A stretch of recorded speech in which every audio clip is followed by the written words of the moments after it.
अदनान अली शाह ये पुणे का वो डॉक्टर है जिसने बहुत ही नाम कमाया। 16 सालों से ये डॉक्टर इस पेशे में था। किसी को ये पता नहीं चलता था कि ये डॉक्टर आतंकवादी भी निकलेगा।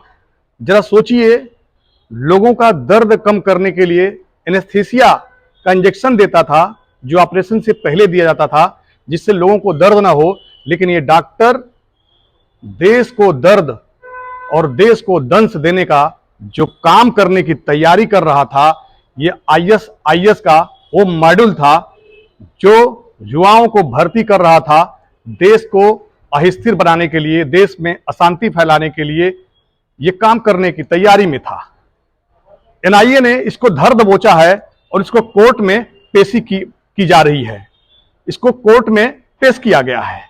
लेकिन जरा सोचिए, हम डॉक्टर को भगवान मानते हैं, लेकिन ये वो डॉक्टर भगवान नहीं बल्कि शैतान निकला, जिसने लोगों को बहुत ही तकलीफ दिया।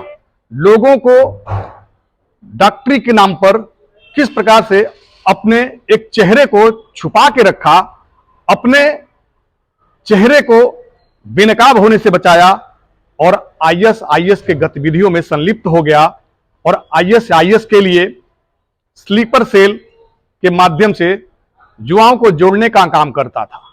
मैं बता दूं, स्लीपर सेल क्या होता है। स्लीपर सेल वो चीज होता है कि वो आतंकी होते हैं कि जो आम आदमी की तरह बिहेवियर करते हैं, हमारे और आपके बीच में रहते हैं और वो देश में आतंकी गतिविधियों को बढ़ावा देने का काम करते हैं। जरा सोचिए इस डॉक्टर के बारे में, कितना शातिर था, कितना चालाक था। आपसे और बता दूं, यह देश में युवाओं को आईएस से जोड़ने का जाल फैला रहा था।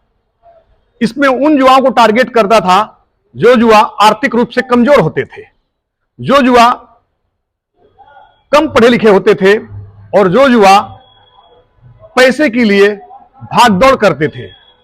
ऐसा एक शिक्षित डॉक्टर इस देश के अंदर आतंकी गतिविधियों को चलाने का काम कर रहा था। आईएस इसके तार जुड़े हुए थे और देश के साथ एक युद्ध और सरकार के खिलाफ ये सारा काम कर रहा था। और इसका भेष क्या था? डॉक्टर के रूप में जब ऐसे लोग आएंगे तो जरा सोचिए इस देश में क्या क्या नहीं हो सकता है। देश को दहलाने का जो काम अदनान अली सरकार, जी हां आप सही सुन रहे हैं, डॉक्टर अदनान अली सरकार के द्वारा किया जा रहा है। तो ऐसे में बता दूं, एनआईए ने 4 लोगों को और पकड़ा था। उसी मॉड्यूल का यह हिस्सा था डॉक्टर अदनान अली सरकार, जो पुणे का नामचीन डॉक्टर था। जरा सोचिए इस 16 साल के उसके कैरियर में कितने लोग आए होंगे, कितने लोग एनेस्थीसिया का इंजेक्शन लिए होंगे जो ऑपरेशन के पहले लिया जाता है जिससे आपके दर्द कम हो। लेकिन ये देश को दर्द देने का काम करता है। अब सरकार और एनआईए के हत्थे चढ़ा है। मैं भारत सरकार से मांग करता हूं कि ऐसे आतंकी को तत्काल फांसी पर लटकाया जाना चाहिए, जिससे देश को अस्थिर करने वाली ये आईएस जो है ये खत्म होनी चाहिए।